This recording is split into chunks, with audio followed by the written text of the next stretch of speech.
Você já tentou resolver tudo sozinho, absolutamente sozinho, segurar a barra sozinho, tentar segurar as contas sozinho, mostrar que você é forte o suficiente, que você consegue, que você não precisa da ajuda de ninguém? Normal, a gente vive num mundo, numa cultura que glorifica a autossuficiência.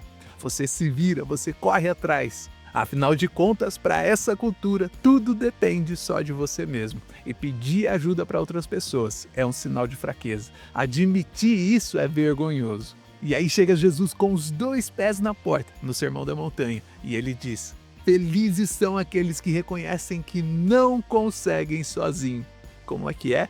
Felizes são aquelas pessoas que não conseguem sozinhas? Pois é, meu irmão e minha irmã, a primeira frase do maior discurso da história é essa: bem-aventurados pobres de espírito. E se você não entender direito essa frase, você vai começar esse Sermão da Montanha com o pé errado. Olá, tudo bem? Meu nome é Renato, seja muito bem-vindo ao nosso canal Bíblia Talk. Aqui nesse canal a gente estuda a Bíblia de um jeito prático, objetivo e que faça sentido na sua vida. E na semana passada a gente entendeu o que é bem-aventurança, aquela palavra grega, makarios, que significa um diagnóstico de estado e não um desejo de sorte. Nós vimos que a felicidade no reino de Deus ela não depende do que você tem ou do seu status, mas de a quem você pertence. E eu prometi que hoje a gente ia mergulhar na primeira bem-aventurança. Bem-aventurados pobres de espírito. Será que ser pobre de espírito é falta de fé? Será que é uma baixa autoestima? Será que é você viver a sua vida derrotada? Eu tenho certeza que não é nada disso que Jesus está dizendo aqui no Sermão da Montanha. E se esse conteúdo te ajudar, já deixa o seu like, se inscreve aqui nesse canal e vamos embora para o nosso vídeo de hoje. Então vamos direto ao texto. Nosso texto está em Mateus, no capítulo 5, no versículo 3, que diz assim: bem-aventurados pobres de espírito, pois deles é o reino dos céus. Essa é a primeira bem-aventurança. Essa aqui é a porta de entrada do Sermão da Montanha e ela causa uma confusão danada para muita gente. Quando a gente ouve pobre de espírito, a gente pensa o quê? A gente pensa alguém que é fraco, alguém que é sem fé, alguém que está derrotado, alguém que está com a baixa autoestima. Ou pior ainda, a gente pensa em alguém que é bobinho, alguém que é ingênuo, alguém que não tem ambição na vida. Mas nada disso está certo quando nós estamos tentando entender esse texto. A palavra grega que Jesus usa aqui para pobre, ela não significa um pobre trabalhador, alguém que ganha pouco, que se vira na vida. O pobre que Jesus está usando aqui é um pobre, uma palavra que significa miserável, um mendigo, aquele que não tem nada, absolutamente nada para oferecer.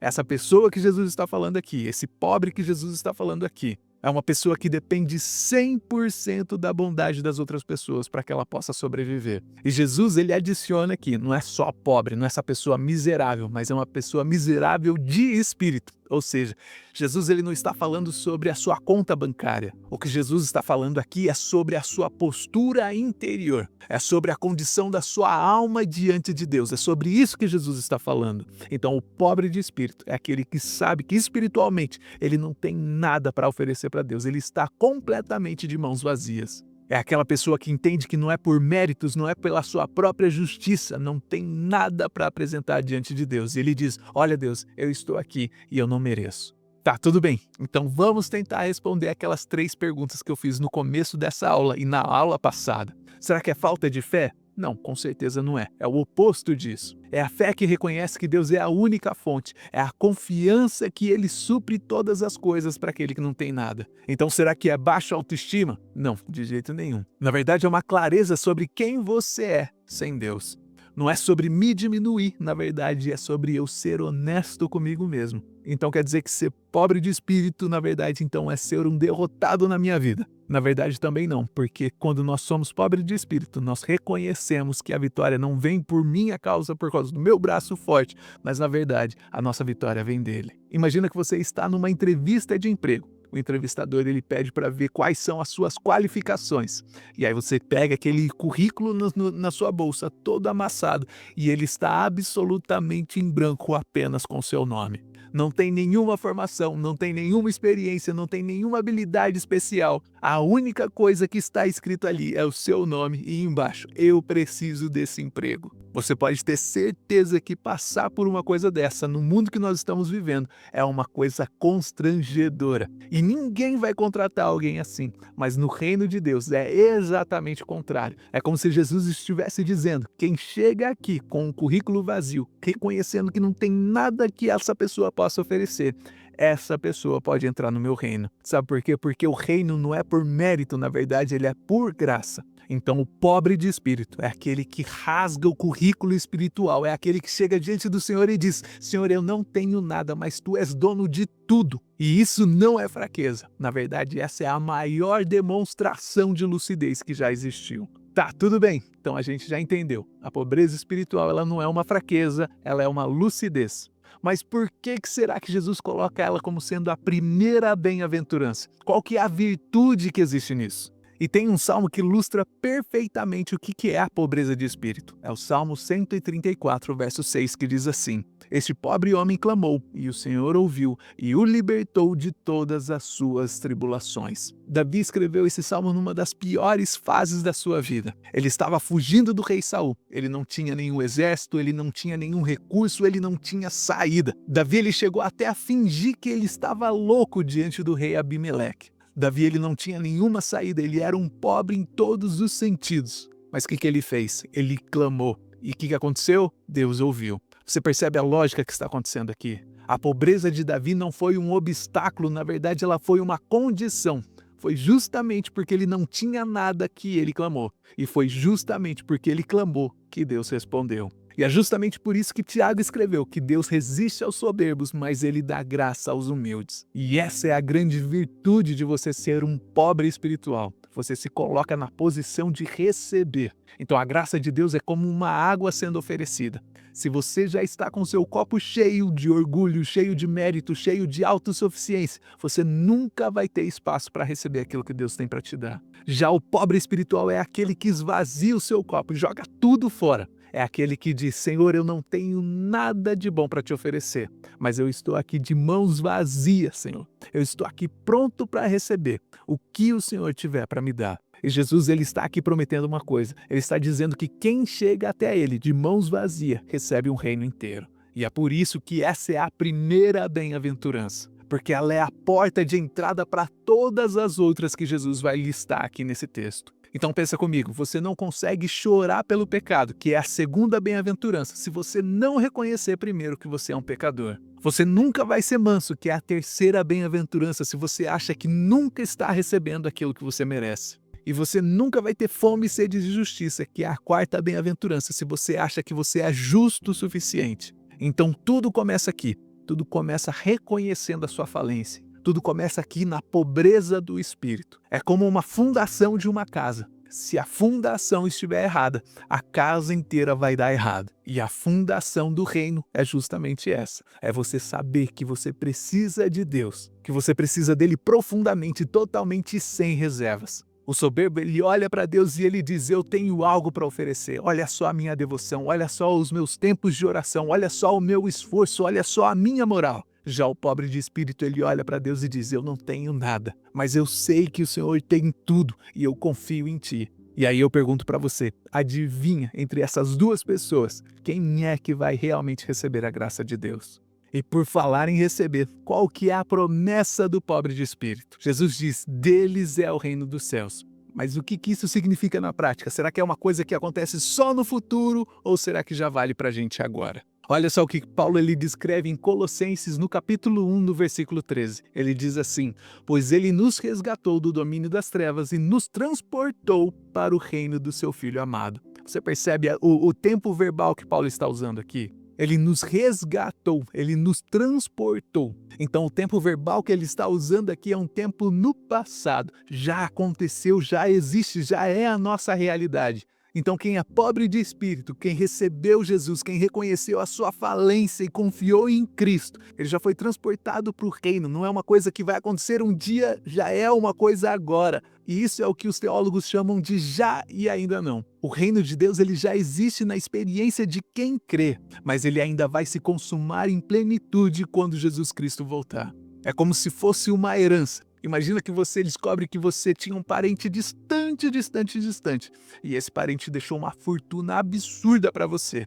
Tudo é seu, só que o inventário ele ainda está em processo. Você ainda não recebeu todo o dinheiro na sua conta. Mas mesmo assim a sua vida muda completamente porque você sabe que a herança é sua. Você pode viver a sua vida com segurança sabendo o que você tem, mesmo que você ainda não tenha recebido a herança de fato. E o pobre de espírito é justamente assim, ele já é herdeiro do reino. A promessa já foi feita, a cidadania já foi garantia. Ele pode até estar não vivendo na plenitude dela ainda, mas ele sabe que ela vem. E sabe o que isso muda? Isso muda tudo e completamente no dia a dia. Porque se você já pertence a esse reino, você não precisa provar mais nada para ninguém, você não precisa provar o seu valor, ele já te declarou como filho de Deus. Se você já é desse reino, você não precisa mais carregar o peso sozinho, você tem um rei que cuida de você. E se você pertence ao reino, você não precisa mais viver na ansiedade, na sua autossuficiência. E você finalmente pode descansar na provisão de Deus. E Paulo ele vai completar isso lá em Romanos no capítulo 8, dizendo assim: se somos filhos, somos também herdeiros, herdeiros de Deus e co-herdeiros com Cristo. Você consegue entender isso? Co-herdeiros com Cristo. Isso significa que tudo que é dele é teu também, é nosso também. E quem é capaz de receber essa herança? A Bíblia diz que quem recebe essa herança são os pobres de espírito. Quem recebe essa herança são aqueles que chegam de mão vazia, aqueles que reconhecem que não tinham nada para oferecer para Deus. E é justamente por isso que eles recebem tudo. E esta justamente, meu amigo e minha amiga, é a lógica invertida do reino. O mundo vai dizer assim, que você precisa ter tudo, quanto mais você tem, mais você recebe. E Jesus vai dizer que quem reconhece que não tem nada, recebe um reino inteiro. Então ser pobre de espírito não é uma fraqueza, na verdade é uma lucidez. Não é baixa autoestima, é a fé que reconhece a fonte certa. E qual que é a promessa para quem vive dessa forma? A promessa é um reino inteiro. E ele existe já, nesse momento, agora, só que ainda não. Então é presente e futuro, garantido e guardado pela promessa de Deus. E a pergunta que fica para mim e para você nessa lição de hoje é: será que nós estamos vivendo como um pobre espiritual? Ou será que nós estamos sendo autossuficientes? Porque uma coisa nós sabemos. Primeiro, a pobreza espiritual não é uma pobreza material. Ela não é uma baixa autoestima, ela não é um derrotismo. Na verdade, é reconhecer a sua própria falência espiritual e saber que sem Deus você não tem nada. É chegar com o seu currículo vazio e confiar que Deus aceita quem vem assim. Em segundo lugar, essa é a primeira bem-aventurança. Por quê, Renato? Porque ela é a porta de entrada para todas as outras que Jesus vai listar. Deus ele resiste ao soberbo, mas ele dá graça ao humilde. Então o copo ele precisa estar vazio para que o Senhor possa encher. E é justamente o pobre de espírito que esvazia o copo. E em terceiro lugar, a promessa é o reino dos céus, no presente e no futuro. Quem é pobre de espírito já foi transportado para o reino, já é herdeiro dessa herança, já tem a cidadania, mas ainda aguarda a plenitude. E esse pobre de espírito, ele vive a sua vida hoje na segurança, sabendo que essa herança ela já está certa, já está garantida em nome de Jesus. E no próximo episódio a gente vai ver a segunda bem-aventurança. Qual que é ela, Renata? Bem-aventurados que choram, porque eles serão consolados. E aí eu te pergunto, chora por quê? Será que chorar é uma coisa boa? Que tipo de choro Jesus está falando aqui? É um choro de tristeza? Será que é um choro de luto? Será que é um choro de arrependimento? É justamente isso que nós vamos descobrir no nosso próximo vídeo. E se esse vídeo aqui de hoje te ajudou a entender o que significa ser pobre de espírito e por que isso é a porta de entrada do reino de Deus, já me deixa um like aqui nesse vídeo. Porque eu não sei se você sabe, quando você faz isso, quando você interage com o nosso canal, isso ajuda a propagar ainda mais essa mensagem para outras pessoas. Se inscreve no nosso canal se você não é inscrito, ativa o sininho da notificação para você não perder o nosso próximo episódio dessa série. E já compartilha esse vídeo com alguém que precisa ouvir isso. Compartilha especialmente com aquela pessoa que está tentando conseguir tudo sozinho na força do seu próprio braço. E já me conta aqui nos comentários qual é a área na sua vida que você está lutando mais para reconhecer que você precisa de Deus. Pode ser no seu trabalho, pode ser nos seus relacionamentos, pode ser na sua saúde, pode ser nas suas finanças. Eu quero saber, sabe por quê? Porque nós estamos construindo essa série juntos. Muito obrigado por assistir esse vídeo até aqui. E como sempre eu espero que você tenha aprendido pelo menos uma coisa ou duas com o nosso vídeo de hoje. Que Deus te abençoe e que Ele guarde o seu coração. Nós nos vemos no próximo vídeo.